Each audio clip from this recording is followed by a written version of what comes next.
Componentes del escritorio de Windows.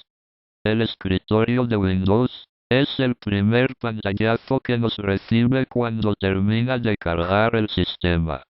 Gracias al descubrimiento de la interfaz gráfica de usuario abrir paréntesis o GUI, acrónimo de Graphical User Interface cerrar paréntesis, la informática ha podido tener un tipo de entorno o aspecto que permite al usuario escoger comandos, iniciar programas, ver listas de archivos y otras opciones, utilizando las representaciones visuales, iconos, y las listas de elementos del menú. Estas selecciones pueden activarse a través del teclado o con el ratón. Windows 98 es un sistema operativo de Microsoft. Un sistema operativo es un conjunto de ficheros de datos y programas básicos que nos permiten utilizar el ordenador. Sin un sistema operativo, un ordenador no sirve para nada, ya que es incapaz de realizar cualquier operación. Existen otros sistemas operativos, OS/2, Linux, Windows NT, Unix, etc., que, por un lado, son mucho más potentes que Windows 98, pero por otro son más difíciles de configurar y de manejar.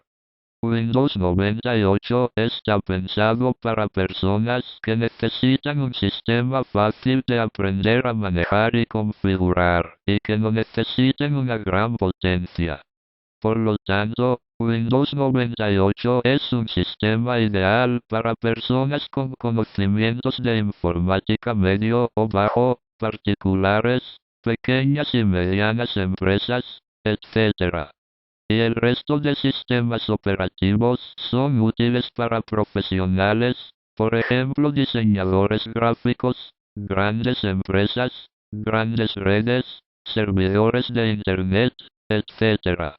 Windows 98 es la base para poder luego utilizar otras aplicaciones como procesadores de texto, hojas de cálculo, bases de datos, Internet, etc. Por lo tanto, es muy recomendable aprender el manejo de Windows antes que cualquier otra aplicación. Iconos. En la pantalla de Windows encontramos básicamente 4 elementos. El fondo de la pantalla suele ser una imagen, dibujo o un color liso. Al fondo de la pantalla se le llama escritorio iconos. Son unos pequeños dibujos con títulos debajo, mi PC, papelera de reciclaje, etc. Barra de tareas. Es una barra situada normalmente en la parte inferior de la pantalla. A la izquierda de esta barra debe aparecer un botón titulado Inicio ventanas.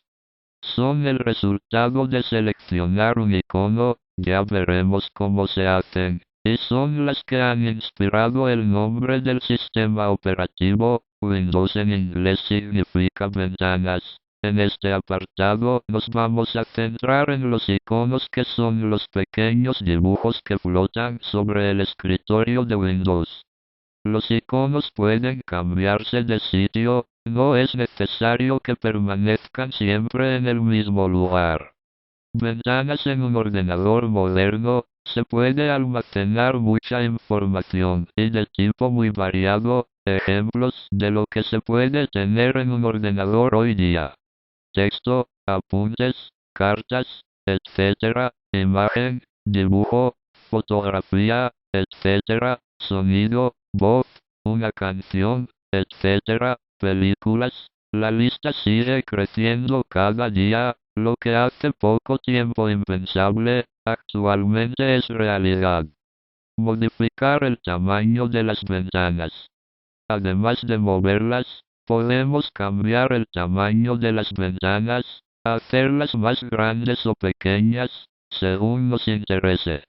Para ello, mueve el puntero del ratón, la flecha, justo hasta uno de los 4 bordes de la ventana. La punta de la flecha debe apuntar a uno de los bordes. Ten cuidado porque al principio cuesta conseguirlo. Sabrás que la flecha apunta al sitio correcto porque se convertirá en una flecha doble, con dos puntas.